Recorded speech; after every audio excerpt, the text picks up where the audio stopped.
Your headline stories. Health Minister describes the workers' strike at the Charlotte Maxeke Hospital as sheer hooliganism as patients are neglected and property damaged. As former President Jacob Zuma is officially welcomed back to Nkandla, he says he's not corrupt and not bothered by those who call him a thief. This is eNews at 8. Good evening. I'm Gareth Edwards. Health Minister Aaron Motsoaledi has described the protest at the Charlotte Maxeke Academic Hospital as inhumane and says arrests must be made.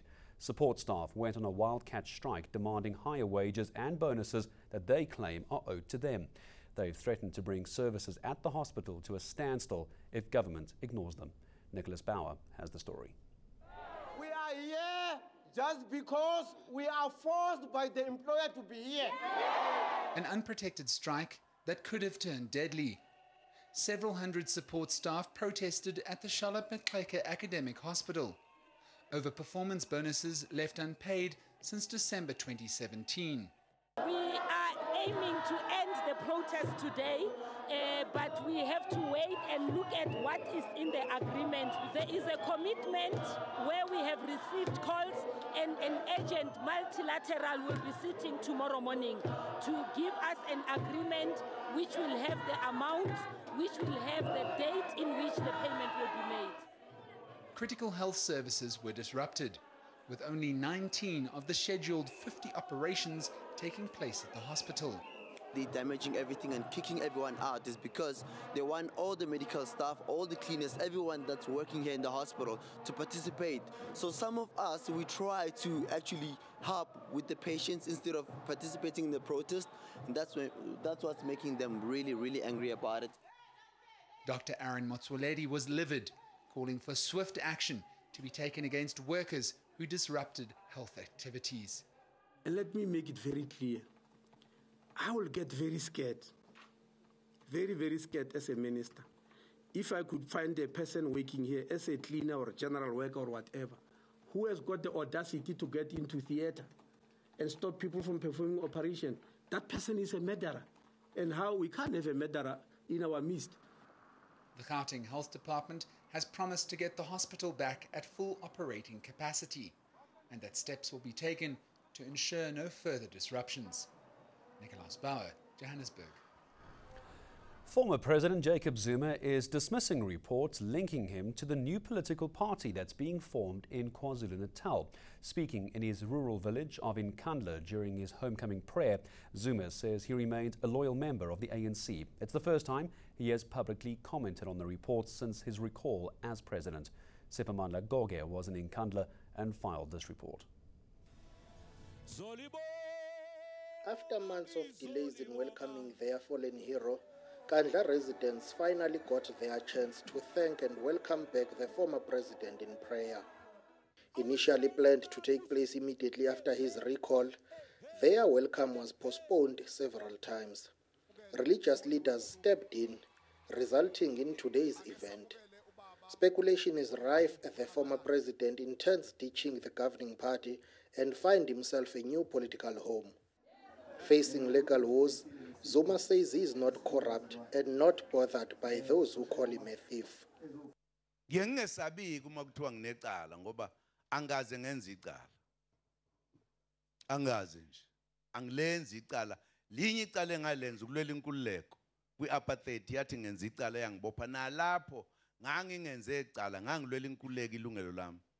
As the State Capture Commission of Inquiry prepares to kick off, the former president says it's not true that the state has been captured. He argues that not all three pillars of the state are under capture. Uma-ke utshena izwe uthe South Africa kukhona lento okuthiwa i-state capture, kusho ukuthi uthi lezi insika zontathu zithinjiwe. Uyayizwa lento engisho? Kodwa akekho seke washo wathi zithinjiwe zontathu. Kusho ukuthi leli igama lisetshenziselwe ukungcolisa nje isithunzi sabanye abantu. The former president is due back in court again next week Friday. He's facing fraud, corruption, money laundering and racketeering charges. Sepamandla Goge, Nkandla. IFP Ndomeni Municipality Mayor Spunisi Mbata will spend another night behind bars. He and fellow councillor Mtambeni Majolo's bail application in the Est Court Magistrates Court has been postponed to tomorrow. Samkela Maseko reports. Political violence seems to be synonymous with the province of KwaZulu-Natal. In the early 1990s, it was a warfare between the ANC and the IFP. After the 2016 local government elections, it seems an intra-party warfare in the Inkatha Freedom Party. Ndoni local municipality mayor Spunisi Mbata and councillor Mthombeni Majola of Inkosilanga Libalele municipality are behind bars for allegedly plotting to kill Bongiwe Mbata Makhathini. Majola says this is an intra-party warfare in the Inkatha Freedom Party. The mayor of Ndomeni was deployed by the party in 2016, and the complainant in this case, which happens to be the speaker of Ndomeni Council, she was the mayor from 2007 up until 2011. Then the ANC took over from 2011 to 2016. The speaker of Ndomeni was hoping that the party will deploy her again to the position of being the mayor, of which the party decided otherwise and put the mayor, the youngest mayor, he was 28 years by that time. Majola also says this is not surprising, as the Inkatha Freedom Party will be going to regional conferences and national conference. The three accused will spend another night behind bars as their bail application was not finalized but has been rolled over to Friday at 11 o'clock. Samkela Maseko, Escort, KwaZulu-Natal. Police Minister Bheki Cele says he'll need 2 weeks to respond to a memorandum from the Chatsworth community. They're outraged about the death of 9-year-old Sadia Sukraj. She was shot during a botched hijacking on Monday. The community met with Cele today. He has promised to return to the community with results. Dasan Tathia has that story. After a week of tragedy and unrest, Police Minister Bheki Cele has visited the Chatsworth community. They've now given him 14 days to respond to their concerns. On Monday, little Sadia Sukraj was killed during a hijacking. That incident sparked an outcry from the community over the state of policing and the high levels of crime in the area. Cele now says the outstanding suspect in that murder case has only 72 hours left before he's arrested. Are you going to commit to a deadline on this arrest? Well, I have been given the time of finding the outstanding guy. The hours that we are working on around these days is 72 hours. In a bid to gain the trust of the community, Cele handed out his cell phone number and urged provincial police bosses to do the same. While the community welcomed his interventions, they also had some burning issues to discuss. When I was growing up, if you saw a police vehicle, you shivered in your pants. Today, when we see a police van, we laugh in their face. Apart from fixing operational issues, Cele also wants to address the issue of the disconnect between police and the community. This is largely attributed to the response by police during a protest on Monday night. The police minister says he will return to this community in the coming weeks to engage further. Dasan Tathia in Chatsworth, Durban.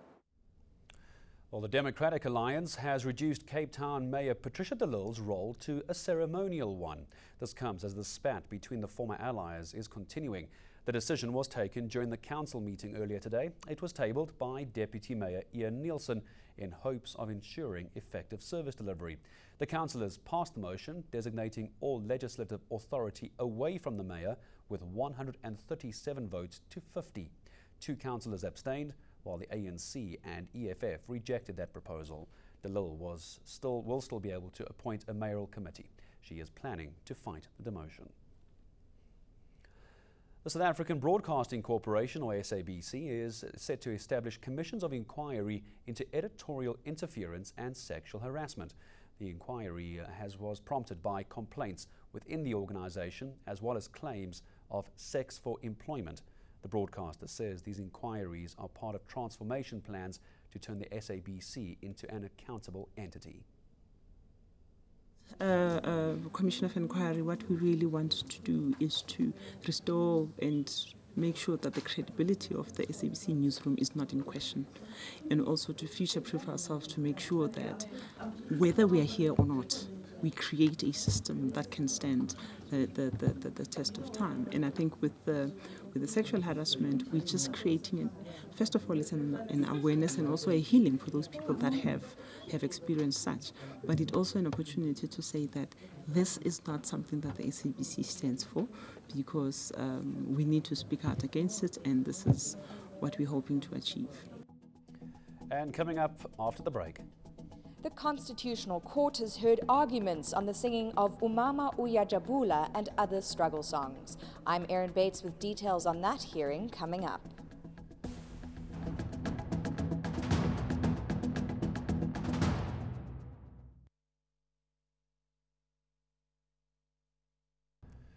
Welcome back. A company that dismissed workers for singing struggle songs during an unprotected strike wants the Constitutional Court to rule that they are grounds for dismissal.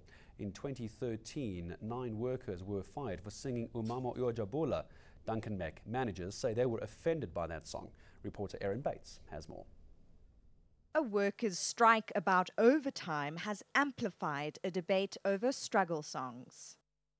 Izokwela phezu kwendlu kaLinda umama uyajabula mandishaya ibhulu.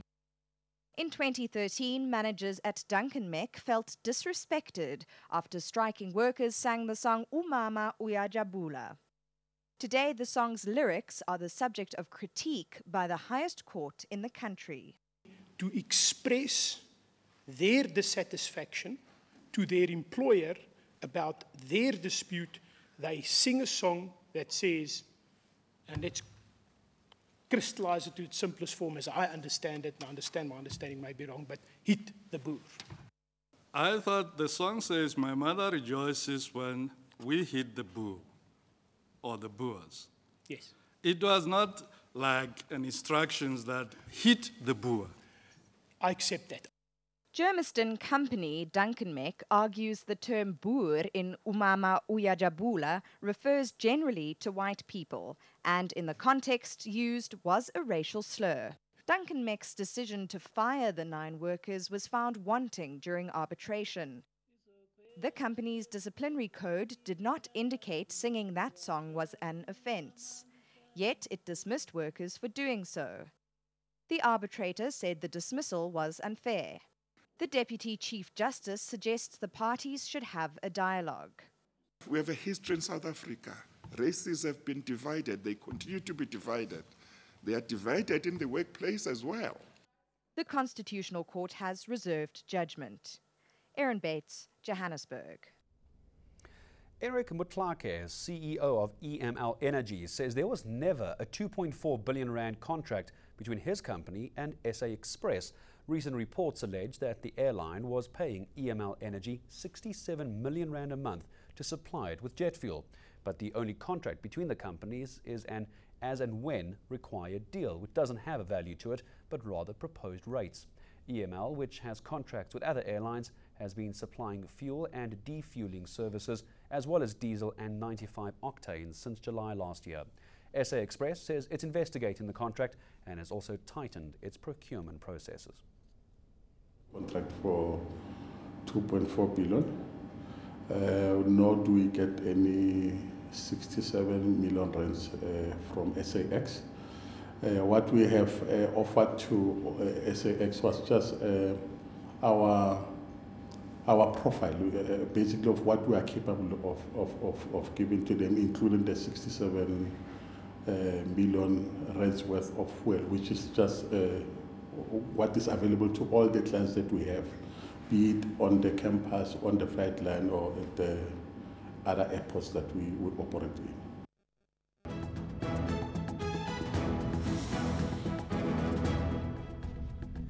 Here's a reminder of your main stories this evening. The Health Minister describes the workers' strike at Charlotte Maxeke Hospital as sheer hooliganism, as patients are neglected and property also damaged. As former President Jacob Zuma is officially welcomed back to Nkandla, he says he's not corrupt and not bothered by those who call him a thief.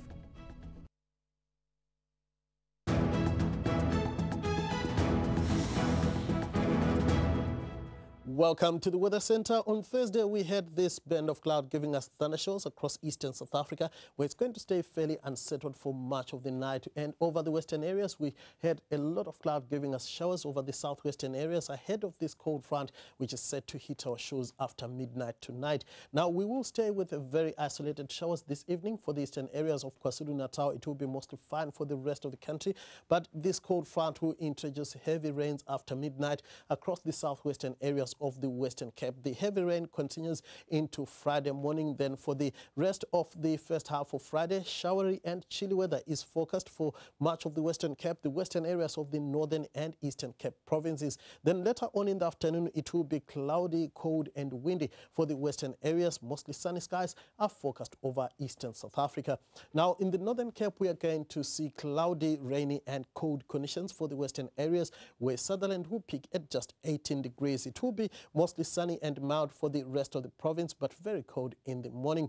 The Western Cape should see cloudy, rainy and chilly weather on Friday. Top temperatures here lying mostly in the mid-teens on Friday afternoon. We could see a bit of rain around Port Elizabeth, warming to 18 degrees in the afternoon. Mostly sunny skies are forecast for the eastern parts of the Eastern Cape. Clear skies for the KwaZulu-Natal province, where it's going to be warm in most areas. We are going to see mostly clear skies as well for the Mpumalanga province, mild for the Highveld, but hot for Mbombela and Skukuza. Sunny and warm to hot weather is forecast across Limpopo, Polokwane, reaching a high of 28 degrees on Friday afternoon. We are going to see a bit of cloud over parts of the northwest, where top temperatures in the lower to mid-20s are expected. Another chilly start to the day is forecast for the Free State, where mild to warm afternoon temperatures are expected for your Friday.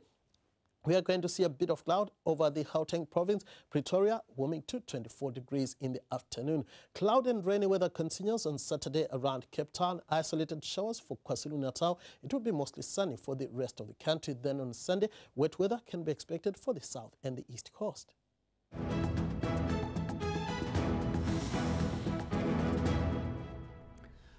And finally, a South African climber is getting ready for a massive challenge. Sibusiso Villani has just returned from Mount Everest, and now he's decided he wants to take part in the Comrades Marathon. Reporter Michael Murlia was at the airport when Villani touched down.